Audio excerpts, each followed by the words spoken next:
502 patrons. Wait, 520. Sorry, excuse me. Thank you so much, guys. Y'all are the best. And if you want to get a video just like you're about to see right here, join the $15 tier or up of our Patreon, and you get one free request a month. But you better hurry because it closes for the month in about a week, maybe 8 days. But you can also send it in via PayPal. Just takes a little bit longer. But we'd love to have you. See you there. I almost didn't want to do this request because of the last video for Tears for Fears. I think we did Woman in Chains, but we did the instrumental version or something, and it pissed off so many people. So I was a little hesitant to come back to them, but why not? Let's go. Hi guys, welcome to Lee Reacts. Hope everyone's having a good day. I know I am. We are back with Tears for Fears, the track Pale Shelter, courtesy of our patron Scott. And as always, Scott, thank you very much. I appreciate your support, my friend.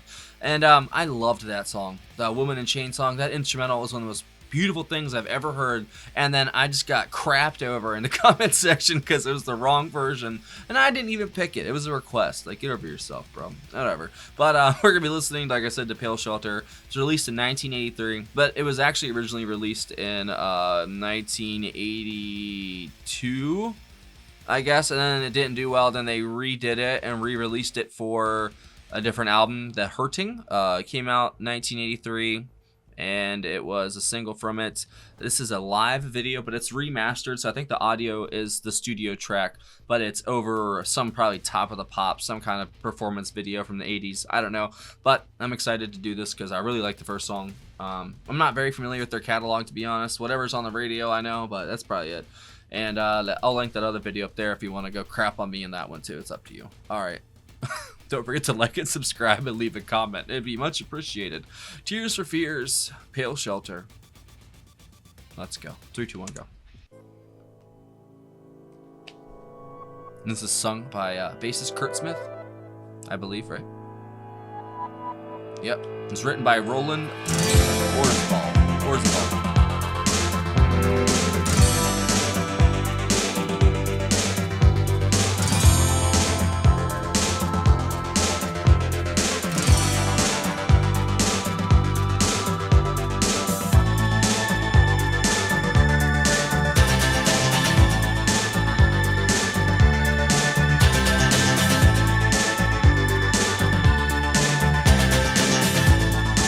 That studio is awesome.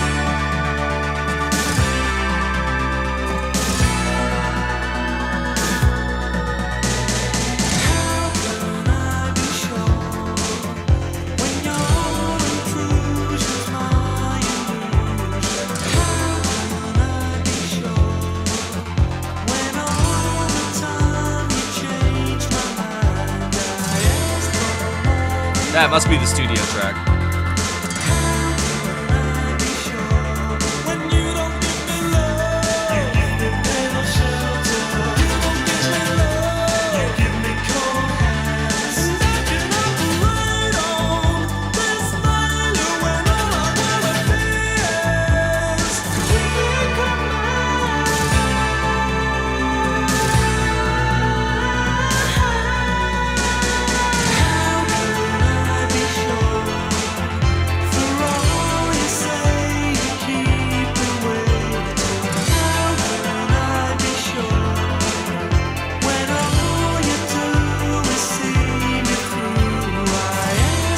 Love that acoustic.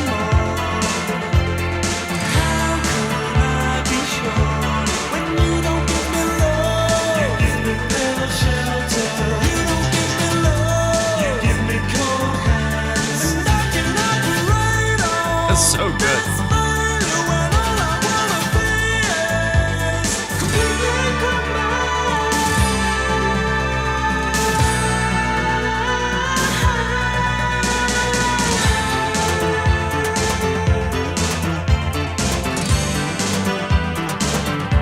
They look so young, dude.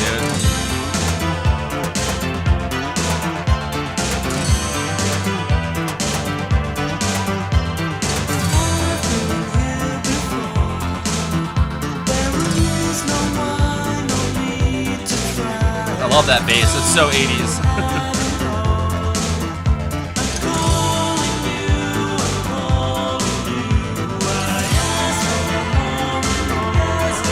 What a good group this has, bro.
bass is gnarly, dude.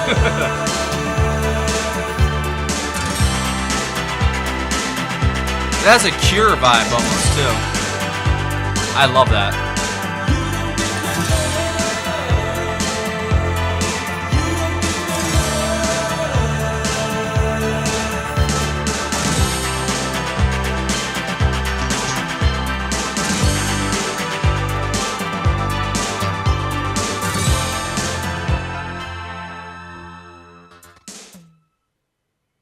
Oh yeah, Head Over Heels. That's the other song I know.